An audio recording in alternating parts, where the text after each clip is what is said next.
Hamjambo sana. Kwa majina naitwa Mwalimu Cheche ama Rastus Sienga. Na leo hii ningependa tuongee jambo muhimu sana juu ya unapoanza ushirika unastahili kufanya nini. Ushirika usio wa serikali ama ni msimamizi ya ushirika wa kijamii, nini unastahili kufanya? Watu wengi wakianza ushirika wa kijamii, una maono ya kuanza ushirika na dhumuni la kuanza ushirika na unasikana na watu ili kusajili ushirika. Nyingi za ushirika nyingi zinaongozwa tu na mtu mmoja.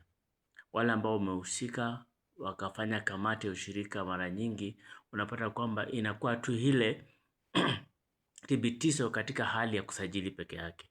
Lakini hali ya utendaji wa kazi inapata kwamba ni yule alioanzisha ama yule ambaye ni mwanzilishi ndiye anafanya kila kitu.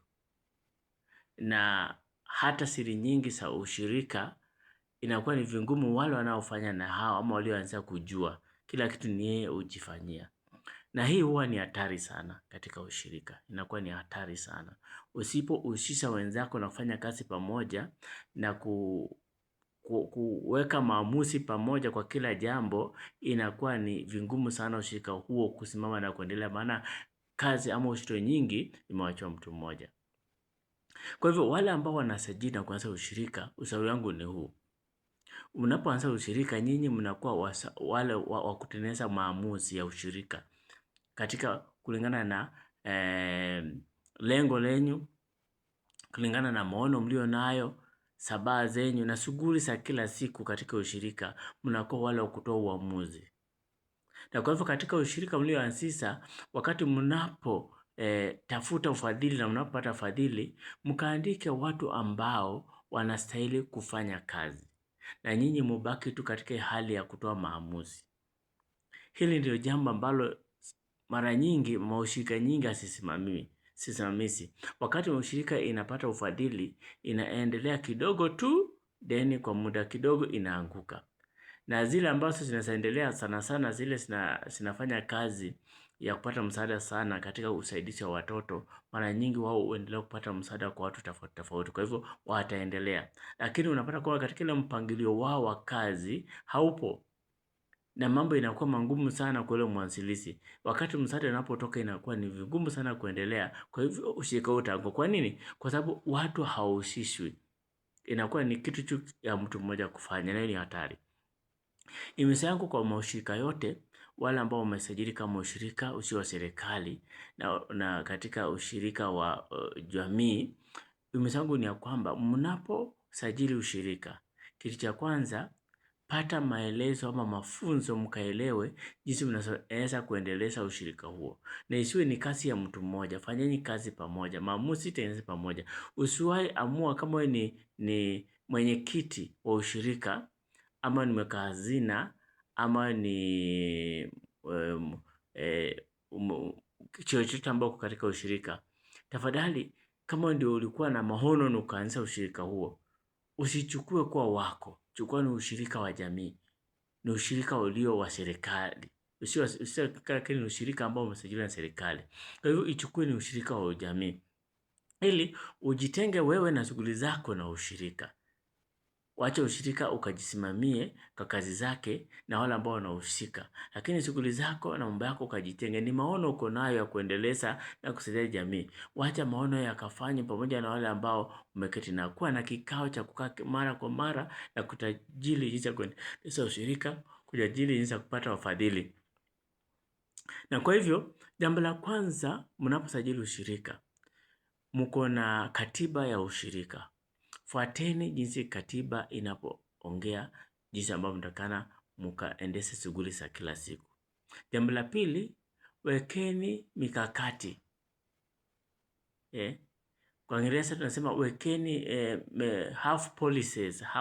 Yaani kuwa na sijui nasemaje, kuwa na mwongozo ya kila kitu, mwongozo wa jinsi wafanyakazi wanastahili kufanya kazi, mwongozo jinsi kikao cha usimamizi ama kamati inatakana ifanye kazi, mwongozo jinsi fedha zinatakana zisimamiwe, mwongozo jinsi ambavyo ukaguzi wa fedha na matumizi ya fedha na ile jambo lingine inatakana ifanywe, mwongozo jinsi ambavyo vitu inatakana kununuliwa. Kwa Kiingereza tunasema procurement. Kuwa na mwongozo wote. Na kwa kila kitu fanyeni kulingana na mwongozo mlio nao wa kuongoza ushirika huo. Na kazi itaendelea vizuri. Jambo la 3, andika msimamizi. Mtu ambayo hayuko katika kamati. Msimamizi kwa Kiingereza tunasema kwamba CEO ama director. Andika mtu ambaye amehitimu asimamie ushirika wenyu. Na mpatie kiwango cha kufanya kazi kama miaka 2, miaka 3.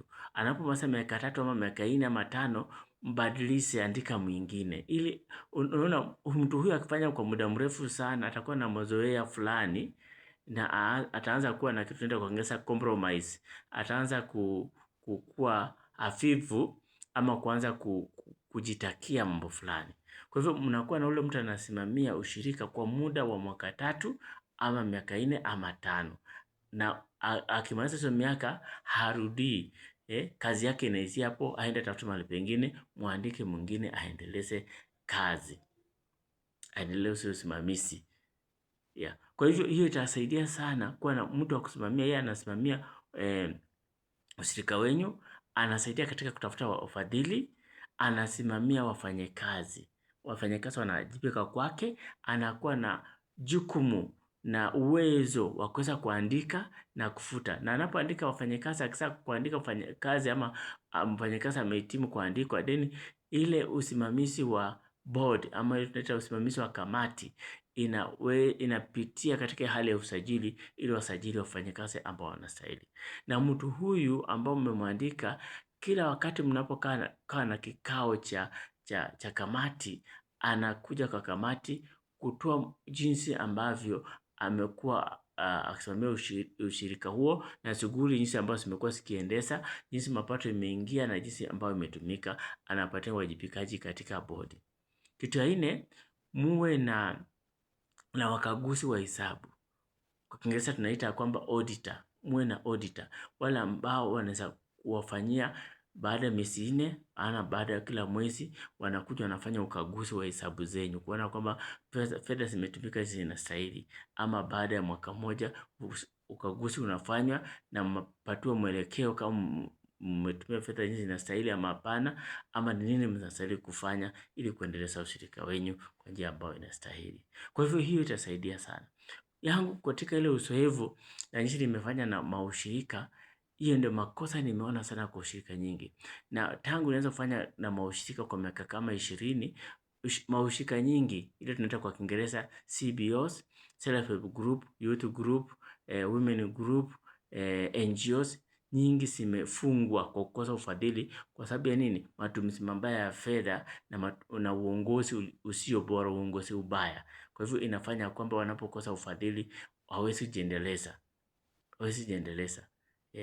Kwa hivyo jambo la 5 la muhimu sana pia kama ushirika, angalieni ni jinsi gani mnaweza kujitegemea.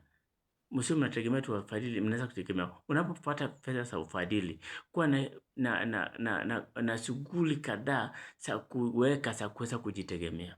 Kama vile mnaweza anza shughuli ya kuwa na kama shule ya ushirika wenu ambayo inaleta mapato. Mnaweza kuwa na ufugaji wa kondoo, ufugaji wa kuku, ufugaji wa ng'ombe maziwa ya kuwaletea mapato. Mnaweza wekeza katika ujenzi ya nyumba ya kukodesha ili mpate mapato ambayo itakuwa inasaidia sana kuendeleza ushirika. Jambo la mwisho ambalo nimeona ambao ni hatari sana kwa maushirika nyingi ni kwamba unapata kwamba maushirika nyingi inakaa katika mashamba ama katika ile kukodesha kwa nyumba ya labda mwenyekiti ama nyumba ya kiongozi katika kamati hiyo. Kwa hivyo yule ambaye amekodisha anakuwa na uwezo wa kuweza kusawizi jinsi ambavyo ushirika inatakana iendeshwe. Hiyo pia ni hatari sana. Kwa hivyo kama unataka kusaidia ushirika, toa hiyo mali upatane kwa ushirika, isajiliwe kwa jina ushirika. Unapata maushirika nyingi ile ofisi wanatumia ama sehemu ambao wameweka maushirika yao yanatumika, mahali hiyo kama haijakodishwa inakuwa kwamba ni mahali